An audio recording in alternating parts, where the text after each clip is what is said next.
Welcome to Dark Horse Matters, the show about people, their passion, and their pursuit toward happiness. I'm your host, Bev Matayoshi, and I'm passionate about people and their pursuit toward their dreams. My hope is to inspire those of you out there who are searching for purpose, because that is the key toward living a life of fulfillment and true happiness. If you're joining us for the first time, don't forget to like and subscribe and hit that bell so you can be notified every time we have a new video posted. And if you're returning, thank you so much for the support. Really appreciate it. So I am so excited about today's guest. We met on a movie set in downtown Los Angeles back in the college days at the University of Southern California. And we'll get into all of that. But he is a talented writer, director, and producer who's done a plethora of creative and commercial work, including, but not limited to, producing automotive reality TV show Overhaulin. So please give a warm welcome to the unstoppable owner of Unstoppable Entertainment, Joshua Kameyer. Oh, yeah, thanks for having me. It's so great to see you. Yes, thank you so much. I really, really appreciate you coming on the show. I know how busy you Hollywood people are, and I appreciate you coming on the show to share your story. So I remember reconnecting with you a few years back, and it all started because my boss brought a pie to work on March 14th. Right. And We I have Pi Day. yeah, I made fun of him because, he was such a nerd because of that. But it popped you into my head that day. And I remember reaching out to you that day because I wanted to watch the movie that you filmed called Chances Are. And it was a really cute, nerdy love story, but it was Yeah. mathematical and nerdy, hence pi. But before we get into all of that, can you give us a background about yourself? Tell us where you're from and give us a little bit about your family. So before I do that, I think maybe we should explain what Pi Day is, because there's going to be a lot of people that don't know it. And there's going to be a lot of people that do know it, but basically like March 14th is 3/14, and then pi is 3.14, and then, an infinite string of numbers. So 3.14 is pi. And so all the quote unquote nerds will say like March 14th is Pi Day. That's what it is. Nerd alert. Yeah, I love that. I no, love so that. bad. My background is I grew up in Northern California, and then my hometown is called Woodland, California. It's near the Davis, Sacramento area. And I grew up on the same block as the only movie theater in town at the time. And so my parents had made an agreement with the movie theater that I could go see whatever I want. Like if I showed up with money, then I can see whatever. Like I'm, whatever, definitely not 18 at the time. And then I went and saw Aliens, which was a huge mistake. It's like I got nightmares forever. And then I think like one of the first films that I ever saw actually was Star Wars. And although the business of making movies is very different than watching them, I knew that's what I wanted to do, even when I was little. Did go to USC for my undergrad. I thought I was going to go to film school. Wasn't totally feeling it, maybe because I was really young. Didn't really feel like I could tell the stories that I wanted to tell. I hadn't had enough life experience. So then later on, then I went into the master's degree program. Really, all I can say is like fast forward to now that my specialty is really science, technology, and healthcare content, and distilling down really complex topics into fun ideas, let's say. And then also I do some work in automotive, some work in fashion. And then of course there was like my whole stint in hip hop and pop music, which is like actually how my company got started. Thank you for that, sharing all of that. I just wanted to kind of say, like, when I first met you, I just saw you as someone who was really focused. You were on a different frequency than most people. You're very focused and driven. And I like surrounding myself with people like that because it kind of just makes me see how I want to focus toward my dream. But I also noticed, like, when we were on set, when you direct people, you are just really good at making people feel comfortable. And I don't know, for me, like, if you're a director or a producer, I just think that that's such a valuable quality to be able to, make everyone working on the set and the people who are acting feel comfortable so they can perform properly, and you can get the results that you want. So is that a skill that you're just natural at, or is that something that you had to cultivate and get better at?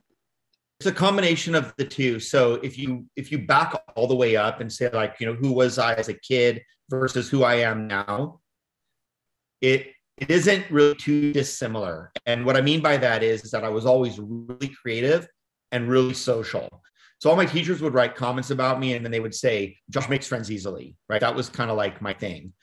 Most important thing for me is that no matter when you work for people or work with people or whatever the case is that if you want to connect with somebody, then you better than care. And you need to add something, and then you also need to be able to listen. So it's a combination of the two. And that can all happen in the course of like a really fun conversation. You can be talking back and forth. It's not like you just have to be quiet and wait your turn or talk all the time or whatever.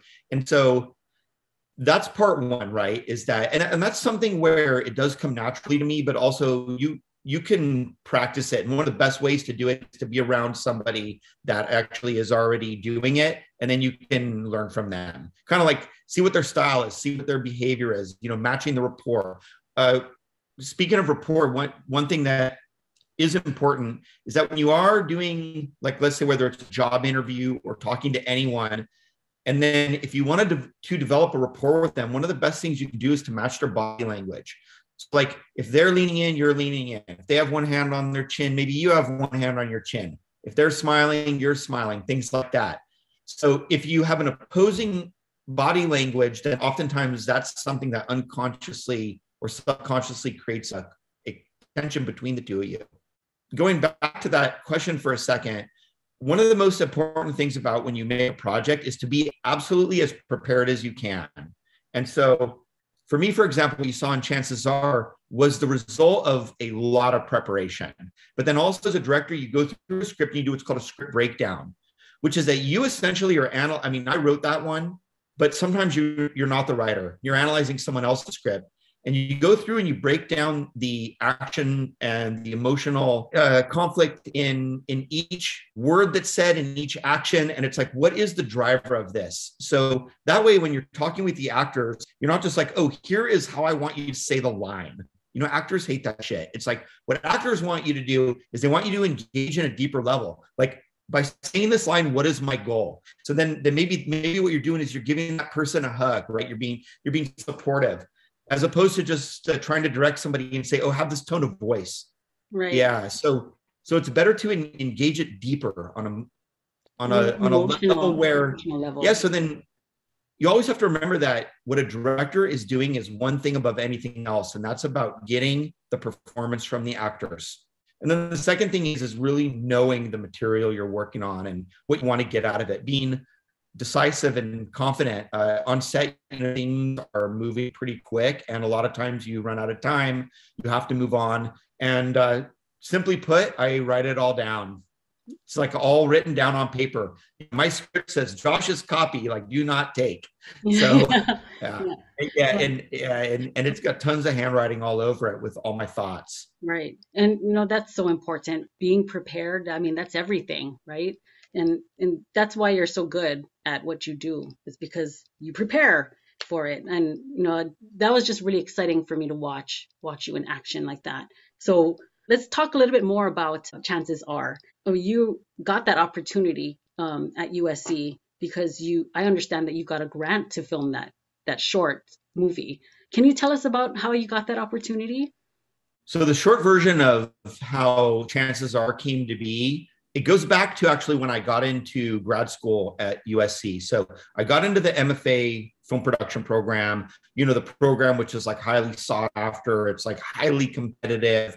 It's really hard to get into. And so, yeah, I was lucky. I got into that program. I was there for a year and a half. And then during that time, I met a Swiss cinematographer. And then he and I were like, hey, let's form a production company together. And we have already some prospective clients. We can like start working right away, and let's go do that.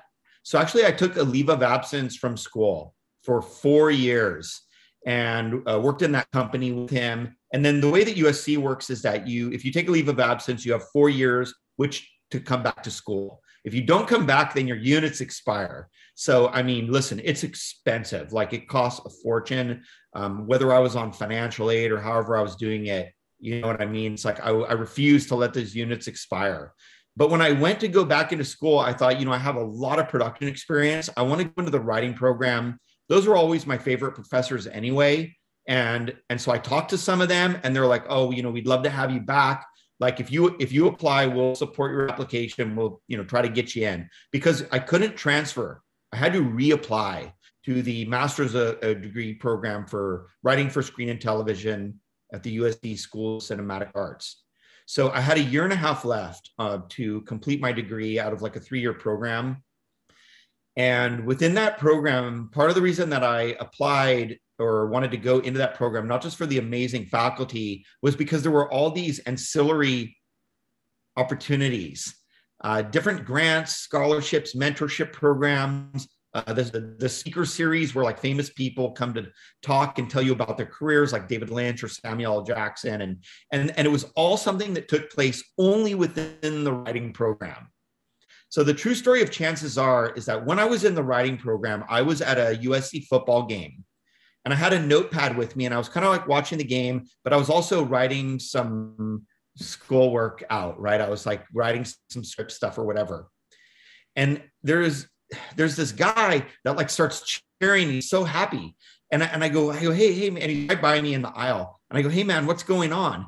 And he goes, this guy's trash out of his mind. Like, this is back when they sold alcohol at the football games. And the guy, he holds up a $5 bill and he goes, I just got that girl's phone number. I got this girl's phone number. And it's written on a $5 bill. And I was like, oh, wow, man. Okay. I go, congratulations or something. And he's like, yeah. And then he walks up, the Coliseum, he's like walking up toward his seat. And then he goes to this vendor and he buys a beer with the $5 bill. And I looked at all my friends around me and I said, oh my God, like what a nightmare, because it's like, this guy just met the girl of his dreams, got her number on a $5 bill and then spent it. Is there any way he could ever get it back? And so I wrote this little idea down. And then within like a week or two of that, I found out that the Alfred P. Sloan Science Foundation had this huge amount of opportunity that they were giving a few schools. Like, it's definitely not to all the schools, and USC's one of them. Like, they do it with other big film schools. And what they do is there's a whole variety of grants that they offer, whether it's like a screenwriting grant or a production grant. And they even offer some bigger stuff for like feature films. But one of the grants that was accessible to me, so the grant is called the Alfred P. Sloan Science Foundation Production Grant. And so what they do is that USC, they were offering 2 available, and they don't have to give out any. But what you do is you write a script, you get a schedule and a budget together. And then also you need 3 scientists to sign off on the script that all the science in the script is accurate. It cannot be a science fiction, like some space thing, unless it's like more factual, like realistic. So no sci-fi, but you must do a film about a scientist who's good or evil, and that all the science must be accurate. That's what that is so cool. I did not know that's how the idea came about. That is so cool. But I love. What do you call it when you have like it's not qualification, but that's like the parameters or requirement? Okay, wait. Yeah. So that's what the requirements were. Okay. For that. Yeah. So I wrote that idea into a script, got the schedule together, got the budget together, got 3 scientists to sign off on the script that all the science was accurate. And I submitted it and I won. That's so cool. I mean, how competitive was that scholarship to get? Congratulations. Like, that is just amazing. And, when I watched that movie, I wondered, I was like, I wonder if all the math is like super accurate. But that's so cool that that's the whole reason why you got that scholarship to film that movie. Very exciting. It's a grant. What is that? Yeah. It's a grant, and then the way that the grant works is every school has different rules. How it works, the way that USC works is that when you win the grant, so the grant for Chances Are was $15,000, and we had budgeted the movie at around like 80,000, but that meant that we just had to find everything else like for free, basically, and, Yeah. or that people would give us a deal, and So and actually, so with that being said, that's actually perfect for my next question that I wanted to move into because my involvement in this movie, how we met, was because of that. Like it was because you didn't have a budget for the music for your movie. And that's how we met. I was in a band back then with my sisters called High Tide, and our bass player JV Visaya was the one who introduced us to you. And uh, I just wanted to, like, it was just funny, like the way this whole situation came about. Like, we were super excited about it. But what is your version of how we got involved? it's funny to talk about things like the budget because you know that you're going to have certain expenses like food, and there's going to be some equipment rental, and then there's certain things where like maybe our composer, we paid him a certain amount, and but the reality was though that yeah, we were like really running out of money really fast. So then what we were telling everybody is, like, what can I do for you to get you to be part of this movie? Right. So like, if I make you a copy afterward, give you like a big credit, then will that help you enough that you'll help me? Okay. So the way that the story goes is that during the preparation for the film, I was hanging out with this group of people, and actually I had a bunch of Korean clients at the time, and I'm pretty sure that I think this is how it went. Is then we went to some sushi restaurant in K Town, and we're having sushi, we're talking, this and that, and then our waiter was like this cool guy named JV, and at some point during the dinner, we get to talking about that we're doing this movie, and then how we need like an audio person, or that we need some music. And then we had wanted it to be kind of based off of this one famous song that, we could never have afforded the rights to. So then JV starts saying, oh, I'm in a band and let me talk to them. I think that they might really like to be part of this movie. And then you can use the music as part of the film, and it would really fit. And it was like this Hawaiian style or Hawaiian reggae style even. And I started like really, really liking it. And then the more that we talked, then I started getting this idea that we could actually have the band appear in the movie. And then it got even more exciting to me. And so that's my version of how this all started. It's funny because my version, like, I just remember JV coming to band practice and he was super excited about this opportunity. And he was just, us being from Hawaii, Los Angeles, the entire city of Los Angeles is Hollywood to us. So we were just so starstruck about the idea of being in a movie. And JV was just like, yeah, we can just, and it's free publicity for our band, we can get our music out there. And then he was just like, and as payment for being for letting us use letting you use the music, was we got to be in the movie. That was like our reward. And we were like, okay. That's how I remember it. It's so funny. Yeah, I think our stories are pretty lined up. I'll tell you something funny though. Yeah, that for me, one of the first things was getting a hold of your music. I think I got a disc from JV, and I listened to all the music, and all I thought was, is this music is so great. How can I incorporate as much of it as I possibly can into the film? And so I started like looking for places to put it and thinking how it would go. And actually, even at the end, like the big romantic scene, it's your song playing. Yeah, yeah. I mean, thank you. I just really, really appreciate that whole opportunity. It was such a great experience. Just, being on set, just that whole environment and just watching the finished product at the end, just so rewarding. It's just funny when I reconnected with you, I haven't seen that movie in over a decade, and I was just like, it was like watching it for the first time all over again. It gives me a new respect for all the production that goes on to just a 15-minute movie. Yeah. It was just so huge, and everything that you guys did, all the crew that was there, it really, really opened my eyes to everything that you guys do in the entertainment industry. Here's the thing about having a good script and good producers. Not saying like I'm, some of like the greatest writer or whatever, but when you have a good script and good producers, then they're able to take that and then put a lot together. I mean, we had a huge crew, we had trucks, we had catering. A lot of people kind of came out of the woodwork, and were doing whatever they could to help us. And one thing I want to talk about in terms of your involvement is when somebody plays music on screen, or like if you hear music coming out of a radio, it's called diegetic music. So then that means that it's not like the music is kind of omniscient, playing in the background, like as a score, or maybe it's even some cool song. So it's one of those things where, we had playback on set of the music, and then it had to match, it had to match. Like, so when you guys are all playing all the instruments, we were forever tied to that in terms of that, the music that we were going to play in the finished movie. I mean, it had to match everything, like from the guitar strums, drum beats, everything that was going on. What a lot of people don't know, I'll tell you just a funny side story, is that actually we had a lot of problems with our focus pullers during that movie. And our producer said, let a few people go. And then all of a sudden, this like super old school guy shows up on set on that day. I've never worked with this guy before. And it turns out that this guy's like this union focus puller, right? He's like maybe 70 years old or something.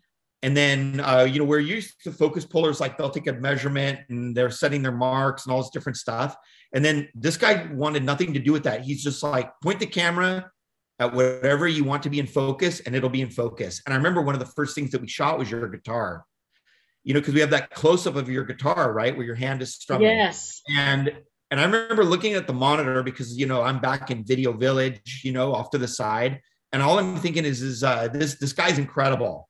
Like, however we found him, let's keep getting more people like that, because it just blew my mind. I don't even really remember what happened other than just thinking, look, it looks so beautiful. I think it was like a red guitar, right? With like silver strings. Yes, yes. It was amazing. Yeah. And I remember when we filmed that, we were just air guitaring it. There was no music. Like, we had to really act like we were playing, but we couldn't make any noise, which was very difficult for people who are experienced in acting. Well, here's the thing, right? So like if you do a music video, it uses no, on-set dialogue, right? So it's playback the whole entire time. But in a film, though, where you're recording dialogue, the whole entire set must be silent, except the people talking. And so sometimes what you'll do is you'll start with, let's say, like playback. You say cue playback, okay, and action, everyone's matched up. And then everyone will say like quiet or cut playback or whatever, still rolling. And then everyone just has to keep going in their fake conversations or, their strumming and motions or singing, and has to still stay in sync, because then over here, all the dialogue and the scenes are taking place. Yeah. So it's super challenging. Also on that set, we had a lot of moving parts. We had like all these extras and crew, and we also had A-list talent. We had Keiko Jana from the Gilmore Girls. Yeah. And by the way, cool. Like she's no diva. You know what I mean? Like, she's cool. Yeah. And she's from Hawaii too. Yeah, she's cool as hell. She's from Hawaii. And not to mention like being a great actor. So yeah, it's crazy when you make a film, how all these little bits and pieces come together to make a whole. And honestly, casting is the most important thing. One of the funny stories that I remember was right before we were about to film our part, we were waiting around a long time. And then right before we were about to film our set, JV was like, goes up to you and tells you that he has to go to work. He had to go leave. Yeah, and that go was to work. fun. And then you're just like, oh my gosh, I want to, and then we had to find like somebody to take his place in the band, which was like the gaffer, the guy who holds the microphone. And then that was just hilarious. The boom operator. Yeah. And then all of a sudden, right when we were wrapping up our scene, JV shows back up after his, and he's like, but I want to be in the movie. And you're like, I'm going to kill you. And Yeah. you're So like, yeah, go. Yeah, I know where this is going. I remember you All gave right, him a so in part the in the all right, so movie. JV show, like, listen, I love JV. But you know, you're moving really fast on set and trying to get through like a ton of stuff, especially, you know, we were filming in this like pretty high-end bar in downtown LA, and they'd given us like 2 days where they were going to close it in the day. And you know, we had to basically stop filming, you know, when their customers came in. And yeah, when I heard JV had to leave, I mean, it kind of threw me for a loop because I had to kind of stop and think, oh my God, like, you know, this isn't what I envisioned. And how do I accomplish it now? And I can't only have like two band members. I mean, it's going to be like no one's even there. And you're missing one of the instruments. So then I needed somebody to stand in. I think it was for bass, right? They're playing Yeah, it bass. was the bass player. Yeah. But Yeah. man, So, you guys okay. handled it. I just remember you handling it. Yes, Like it didn't even seem like a problem the way it you guys was. did it.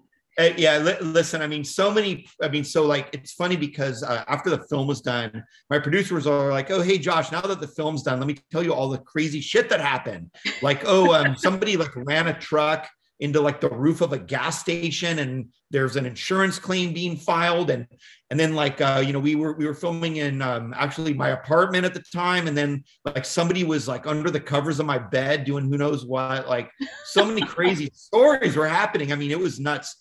So when JV showed back up, he was like, I want to be in the movie. I mean, I'm so sorry. Is there any way you can put me in? And I knew that there was this fight scene coming up as this flashback. And then I go, I got a place for you, buddy. Like, I'm, basically, yeah. So one of our characters is kind of like this big tough dude, right? And so I'm pretty sure this is how it went. Sorry if I'm wrong, but it's like, and then I paired like this big tough dude with JV. And then I go, okay, so like, here's the action, and this guy's gonna beat the shit out of you. But yeah, because like the guy's like punching him, and then I remember his body's like going up, Yeah. like as if he's getting lifted off the ground. Because I mean, there's chaos. Like it's this scene where there's like insane chaos. And yeah, we filmed it a couple times, and I mean, all of them were winners. Like everybody really went the extra mile to kind of make themselves look bad and just get totally beat up. Yeah, that And was hilarious. And I just hilarious. remember when we watched the movie, I was like, you got what you deserve, JV.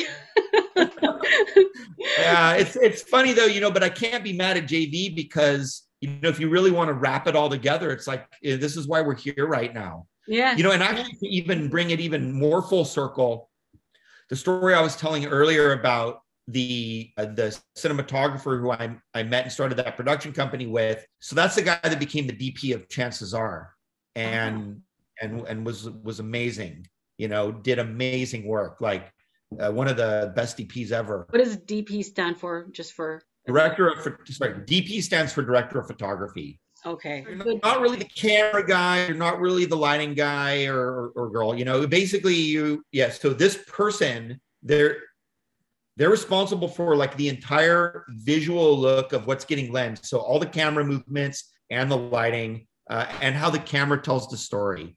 So basically in film, there's something called the creative triangle. So it's like the three people that are really responsible for the look of the film, and the director, and then the DP, director of photography, and then the production designer. And that 3-person team works together to come up with the whole look, make sure that everything's unified. Yeah, so much work involved. It was so amazing to see everything come together. Everything, all the work that you guys put together and how much crew was involved really, really impressed me. I want to talk about now is like the name of your company, Unstoppable Entertainment. I know, you know, that kind of came about because of the things that, you know, the obstacles that you had to, you know, overcome during the whole production. So can you tell us a little bit about how that name evolved? Yes, in the old days, my nickname was Nonstop. That's what all my friends say. They say I go nonstop.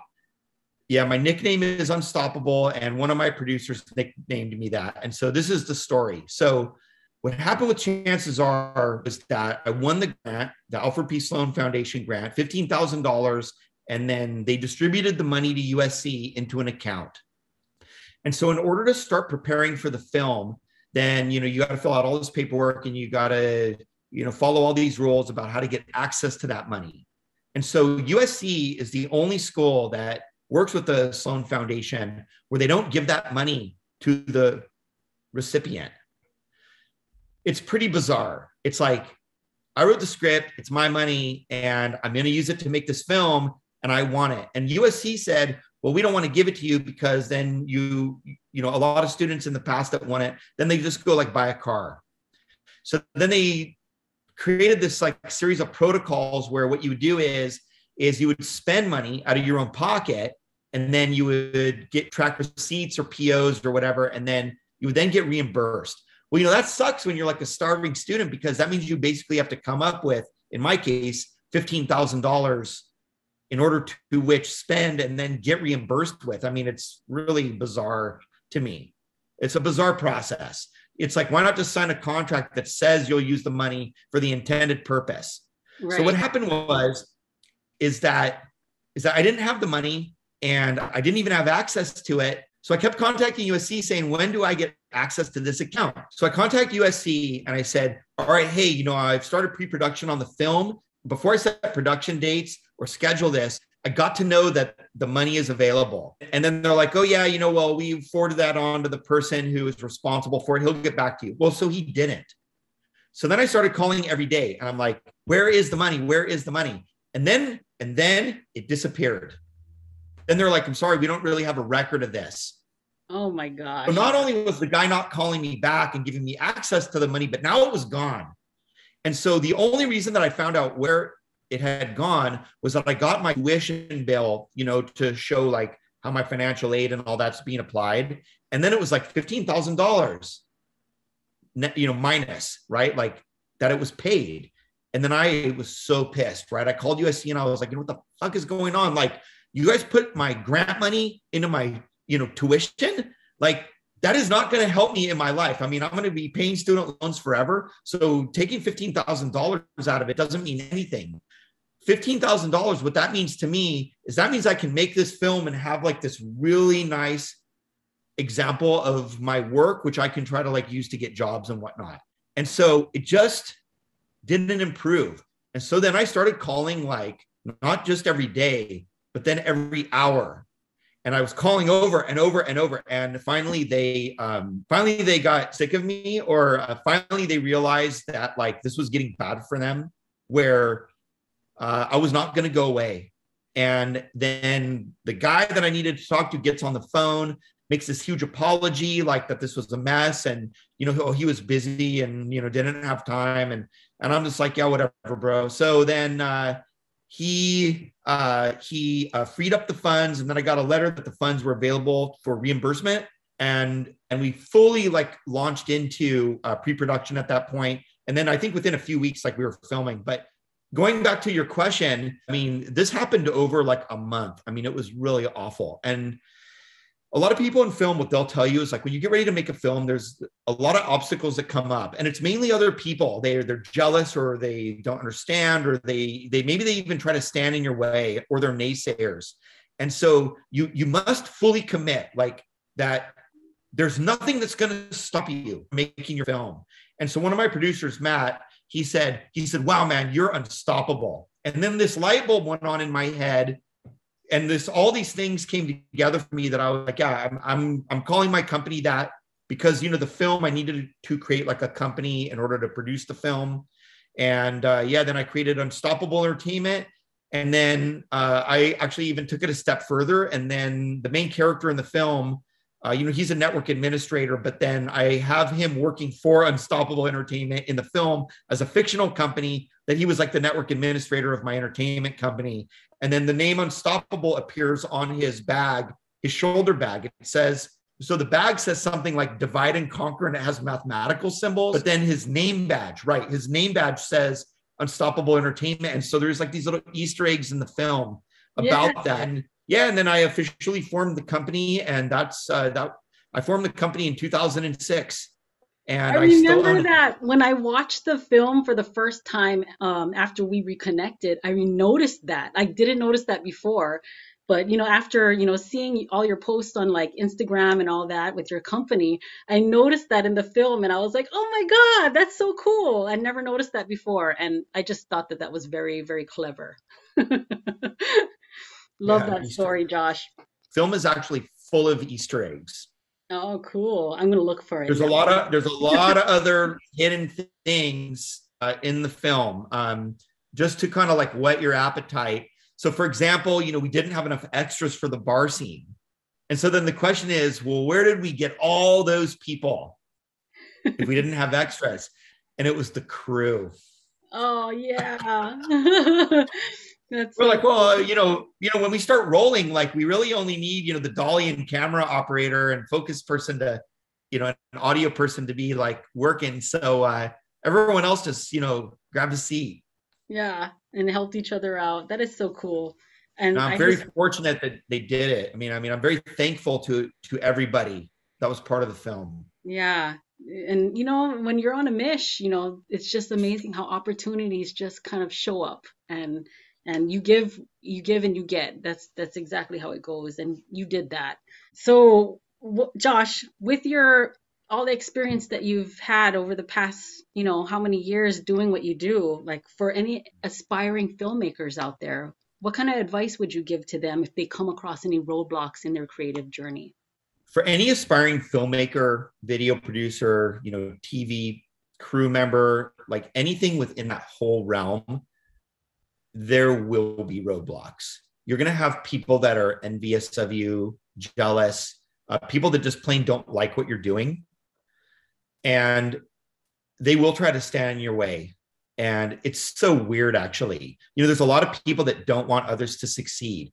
So my first piece of advice for sure for anyone would be try to surround yourself with people who you want to support and people who are supportive of you. When you tell them about something that's good in your life, something good happened, that they're excited for you, as opposed to like trying to knock you down a peg. If you let those other types into your life, then you're going to face a lot more obstacles than you need to. Whereas if you then look for supportive people, or this could even relate to vendors, because you're definitely going to need help, right? Like whether you need to film in some supermarket and you need it for free, or whether you need a discount on a camera rental or something, you need to have really strong relationships with like-minded people. So number one is that you need to have a great network and great relationships with people that support you and that people you like to support. The last thing you want to do is be on some set and have problems, because it just wastes time during a experience where, time is like a pretty serious commodity. Mm-hmm. If you're filming all day in a location, you only have one day and you don't get the key shot that you need because you're dealing with some problem, then what was the point? Yeah, and then the other thing is to always remember to have fun. It's like, yeah, it's going to be hard, but you're not like in a gold mine, 2 miles down in some desert, like as a miner. You know what I mean? It's like you're making film, you're doing something pretty cool, and to remind yourself of that to have fun. Yeah, you got to make it enjoyable, because especially if you're passionate about it, right? You want to enjoy yourself and make sure everyone else surrounding you is enjoying themselves as well. In terms of going to film school, yeah, you don't really learn that much. You won't learn as much as just by doing the work. So don't worry so much about school, but worry more about like, well, I have this idea, and then don't let anything stop you from getting it made. So that's really the key. And then having those relationships to help you get it made, whether these are people that are going to help you crew it or edit it, or locations, or maybe somebody's just going to go, buy you sandwiches or whatever, then those things are really important. Also be really planned out and decisive and confident that you know what you're doing, and what you're doing is going to be great. Yeah, be nice.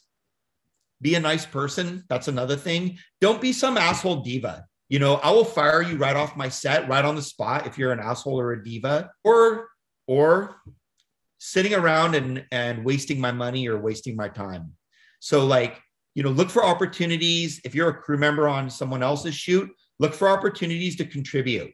Look for opportunities to do more. And also, of course, like if you are really busy, then just make sure that you're doing your job to the best you can. Be a really good listener and be a really good communicator. And then, of course, in film, listen, even though I'm saying this kind of last, the absolute most important thing is safety, it's like you can always get the shot later, no matter what, or cut it and get some other shot. But if you die, then you're not getting any shot. Right. That's a really good point. But thank you for all the valuable nuggets. Wow, this is going to be Trying to very think valuable what else. information for people. If you're starting out, volunteer your time or get entry level jobs on other people's productions, and you will learn by doing. So for me, going to school, the number one thing I got out of it was relationships, like big time. But there is one other piece of advice. You can really be your biggest roadblock if you let yourself. And so it's important to not be that. So I have 2 tips. So tip number 1 is to be unstoppable. Don't let anything stand in your way. You're going to get it made. Even if you have to film this movie on your cell phone, you're making this movie, right? Like nothing's going to stand in your way. The other thing is to always look at everything you're doing as practice. And what I mean by that is like, imagine that you are an NBA basketball player and you're playing a game. Well, so everything that you're doing leading up to a game is practice. So, the mistakes don't really matter so much. So if you're learning and growing and then you're, getting your career started, it's like, do not be afraid to fail. Always practice, because, then there isn't really that much weight on it. And the more you practice, then when it's game time, it's game on. Right. You're going to learn something new all the time. Our industry is always evolving. So whether it's having content that's streaming or, moving from film to digital or editing software, camera technology, you must always be open to learn. I think that if you really stick to just the old ways, then you're going to get left behind, because our industry is moving really fast and technologically and even creatively, where, TV now has even a production value that's even higher than some movies. I mean, what's going on is incredible, right? But there's one really amazing thing that exists that, never really did before, and that's YouTube. So you don't have to go get all these deals anymore for distribution or festivals or whatever. But with something like YouTube, for example, there really should be nothing standing in your way of making content, because you have already access to a platform to distribute it and an audience, a global audience, which is incredible. Yes, that's so incredible. And speaking of that, you have a show called The Art You Can Drive. Love that show. Are we going to be seeing a new season coming up? It's really interesting that you asked that. So the deal with Art You Can Drive, so Art You Can Drive is a YouTube channel. And the original plan was that we were making this series. So then we have like world-class car customizer Mark Goya is one of the hosts. And then we have world-class like artist, illustrator, and automotive designer Steve Stanford. So they're the 2 hosts, right? So it was always our intention to make 10 episodes, see how they did. And then if they did really well, then to try to like use those 10 episodes to maybe get like trade outs or sponsors or get some funding.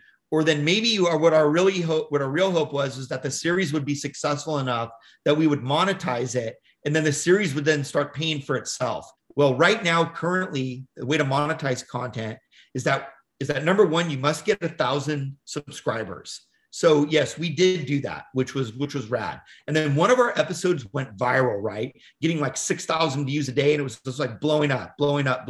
Thing is, though, is that for you to monetize on YouTube within a 12-month period, you must have 4,000 viewed hours. Wow. I think we hit like 2,000 viewed hours. And I mean, we were struggling to even hit that. So then what happens is then the 12 months eclipsed that viral period of that video. And then we like lost those viewed hours. Wow. So it was frustrating, because like now we're back into square one. So then what happened is we started filming season 2, Or You Can Drive. And what happened is that, so Mark, who was one of the hosts, then Mark moved to Arizona, and he moved his whole shop to Arizona. And then Steve then like moved to Las Vegas. And this was all either right before or in a way related to COVID. And so all of a sudden, not all of us were in Southern California anymore. And we stopped. So we took episode 1 of season 2 and we made it episode 11 of season 1, because instead of just having it sit there, we wanted to release it. And what's funny is that I'll just tell you now is that, man, we had crazy cars lined up for season 2. we had a bunch of like JDM cars lined up. You know, like we had like a Skyline R32 right-hand drive stick lined up. Like, I mean, we had and some like and an air-cooled Porsche. So we had some really cool shit lined up. But yeah, we're stopped right now because my team got distributed. Now, what I will tell you is that we are doing something else, actually something for broadcast, and I'm gonna have to wait to talk about that. Okay. But yeah, so every now and then I do a pretty massive automotive series for TV. So yeah, I'm doing something right now, and yeah, when it comes out, then I can tell you more. Cool. Well, that's super exciting, Josh. Can you tell us what other projects you're working on? What projects can you tell us about? So I run Unstoppable Entertainment, and I have about like 35 projects going right now simultaneously. And the main focus of Unstoppable Entertainment is to do the following, which is to do science, technology, healthcare, automotive, fashion, and business content as well. Like whether that's true business content, like business and marketing, you know, working with people at a very high level, getting things that you're doing, right? It's like inspirational stuff or sometimes educational or whatever. And then also working in finance too, working with finance people. So one of my specialties is definitely taking really hardcore, you know, left brain topics and then turning it into right brain, right? It's like making it digestible and accessible to the common person. So some of the projects that I'm working on right now, I have a client called the Heroes Project, and it's backed by Equinox Gym. What the Heroes Project does is they raise a whole bunch of money throughout the year, and then they sponsor one combat wounded veteran per year to go on some amazing global adventure. So typically what I do with the Heroes Project is, you know, I shoot, produce, and edit content for them related to the person that they've chosen, filming interviews with them, filming like training in the gym, even doing like training climbs, things like that in preparation for their big trip. I've been in the middle of like a big fashion project for a fashion brand. It's called Shelter LA. Super cool, really, really amazing, like women's fashion, more kind of like for fun party wear, but also they make some formal stuff too. And they make like tops and skirts, and they have elastic based fabric. So I've went to the factory, I've filmed models, filmed interviews. I'm making this whole range of content for them in preparation for like a season launch of Wow.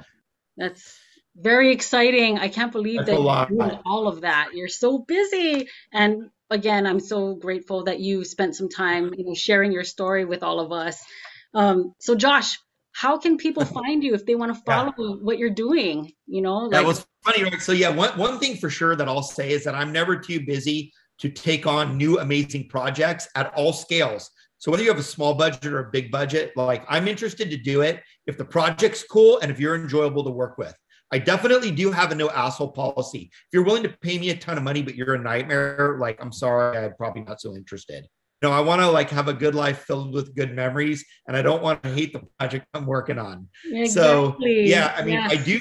Yeah, I scale up and down as needed, and I have a really big team. So you know, even if there's a lot of projects going on, so number one, yeah, it's all about scheduling, and number two is I have great people already vetted out, and you know, we'll build out a crew or build out a team to, you know, do those projects.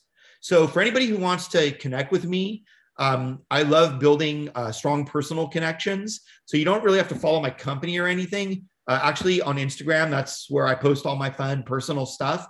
Yeah, I have a public Instagram handle. It's Kaymeister, Kaymyster. So that's where you should follow me.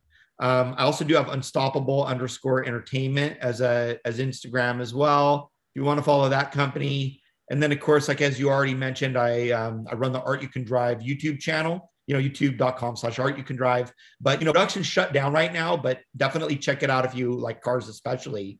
And then in terms of like seeing past work that I've done or learning about more the business side of what I'm up to, yeah, I have a pretty easy to access website. So yeah, unstoppent.com or unstoppablentertainment.com or joshkameyer.com. It all takes you to the same spot. there are like landing pages that'll load the main Unstoppable Entertainment page. And then on that page is like a form and contact stuff or whatever.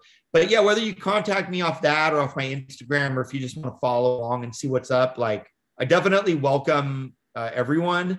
Yeah, but remember, no asshole policy. So like, I'm definitely looking for like really quality people. And remember what I said in this interview. So I want to know that you're somebody that I could support, like you. I want to be part of this interview. Like, you're thanking me, but I'm thanking you. I want to be supportive of you. And actually, the real story about how I really got Unstoppable Entertainment up and running was because a friend of a friend told me that this one guy was turning a model into a singer, right? He was managing her career and going to appear on this MTV China special. And so he needed to put a behind the scenes video together.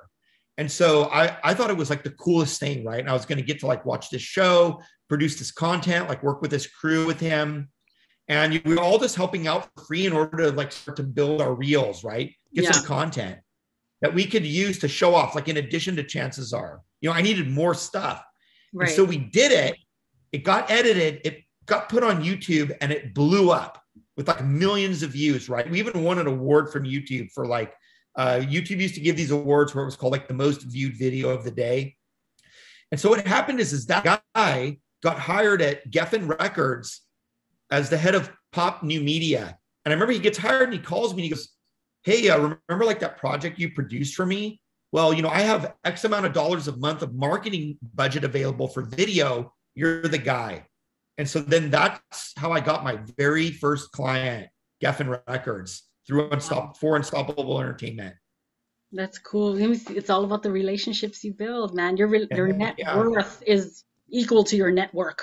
That's basically how it goes. You just relationships are so important, and you're really great at that. Like just, keeping in touch, responding right away. Like I realized that when I reconnected with you after all that time, I was just like, wow, he's so cool. He didn't leave me hanging. You know what I mean?